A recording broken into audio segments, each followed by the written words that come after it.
મારું નામ સચિન શિંદે, રહેવાનું બરોડા અને નવસારી અને મહેસાણા અને આપણો આ વિસ્તાર સાઉથ ગુજરાત. સૌથી પહેલાં Gandhi sir, thank you very much. તમે ઓપોર્ચ્યુનિટી આપી તો આ એક માઇક પકડવાનો અહીંયા એક તક મળી એમ.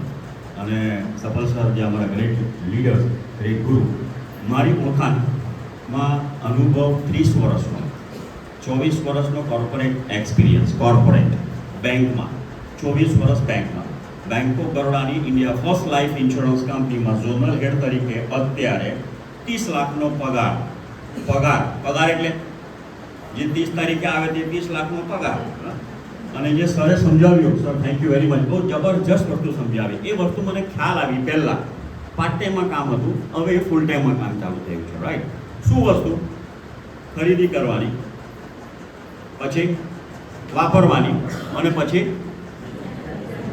રેકમેન્ડ કરવાની. હવે આ વસ્તુ આપણે ઓલરેડી કરી રહ્યા છીએ જ, પણ એનાથી આપણને ઘરમાં શું પૈસા આવે છે ખરા? નથી આવતા. હવે એ જ વસ્તુ કરવાની છે. શું? ફક્ત દુકાન બદલવાની. અહીં નીચે આપણી દુકાન, અહીંયાથી કદાચ 200 ડગલા ચાલો એટલે દુકાનમાંથી વસ્તુ ખરીદવાની, વાપરવાની અને લોકોને સમજણ પાડવાની. અને લોકોને સમજણ ન પડે તો કોઈ ચિંતા કરવાની જરૂર નથી. આ હોલ એની માટે જ છે, હે ને બિપિન સર? અહીંયા આવશે, બેસશે તો એમને ખ્યાલ તો આવશે કે આ કરી શું રહ્યા છે. આપણા ખરીદીના પાવરથી અહીંયા નાના મોટા પ્રોવિઝન સ્ટોરવાળા, પછી ડીમાર્ટવાળા, બંસલવાળા, રિલાયન્સ મોલવાળાની ઇન્કમ કેટલી થાય છે ખબર છે કે? 1 લાખ રૂપિયા, 2 લાખ રૂપિયા દિવસની થાય છે, એક દિવસની, આપણા ખરીદીના પાવરથી. હલો, હા કે ના? તો એવી ઇન્કમ પણ આપણી થઈ શકે છે. આ એક વસ્તુ સમજ્યા મેં. અને બીજી વસ્તુ એ સમજો કે આજે 30 વર્ષ કામ કર્યા પછી બીજા 10 વર્ષ કામ કરે, અહીંયા રિટાયર્ડ છે ઘણા બધા, રાઈટ?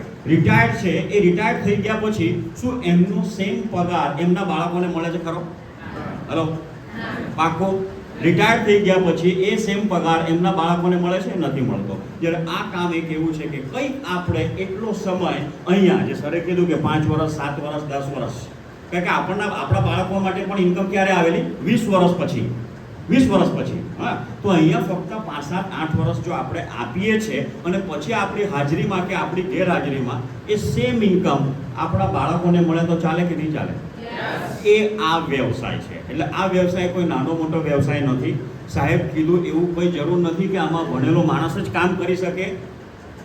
બિન ભણેલો માણસ પણ કામ કરી શકે, જેને ખ્યાલ નથી આવતો એ પણ કામ કરી શકે. કારણ કે મને પણ આવું જ થયેલું. આવી રીતે બેઠેલા તો કશું મગજમાં ઉતર્યું નહીં.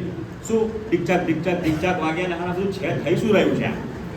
પણ મગજમાં ઉતર્યું ખરું કે અહીંયા જે આ પહેરીને આવે છે ને એમના અકાઉન્ટમાં આ તો આવે છે, અને આ પહેર્યા વગર બહાર કેટલાય લોકો મહેનત કરી રહ્યા છે, પણ અકાઉન્ટમાં શું આવે છે? અને આ એવું કશું કામ છે નથી કે લોકો પાસેથી પૈસા લઈને એમને પૈસા આપવાના છે. ના, પૈસા લઈને આપણે એમને પ્રોડક્ટ આપવાની છે. રાઈટ? બહુ સાદું, સરળ અને સિમ્પલ કામ. જો હું કરી શકતો હોઉં, સાહેબ કરી શકતા હોય, અને ઘણા બધા આપણા લીડર છે, એમના માધ્યમ દ્વારા, સરના માધ્યમ દ્વારા કરી શકતા હોય, તો આવેલ દરેક માણસ આ વ્યવસાય બહુ જ સોચી સમજીને કરી રહ્યો છે. અત્યારે મિત્રો, નવો માણસ કોની માટે કરી રહ્યો છે? નવો માણસ બીજાના માટે. હલો, નવો માણસ અત્યારે બીજાના માટે કરી રહ્યો છે, હા કે ના? નવો માણસ. અને આપણી સાથે આવશે તો કોની માટે કરશે? આપણા એટલે પહેલાં પોતાના માટે કરશે, હે ને? સો આ બે વસ્તુ મને ખ્યાલ આવ્યો, એના પછી આ બિઝનેસની શરૂઆત કરી અને અત્યારે સરના કૃપાથી એક સુપર, આ જે એસટીસી ડ્રીમ રેન્ક કહેવાય, એ ડ્રીમ રેન્ક અમે અચીવ કરેલી છે. સો તમારા દરેક જણા માટે, જે નવા આવ્યા છે એમના માટે એક જ મેસેજ, ઇમિડિયેટલી આજે અહીંયાથી બહાર થઈને નીચે ઉતરશો એટલે દુકાન આપણી તૈયાર છે. રજિસ્ટ્રેશન થતાં પહેલાં પણ સાહેબ માત્ર મળી જાય, રજિસ્ટ્રેશન પછી થાય. Right? So wish you all the best. Thank you very much.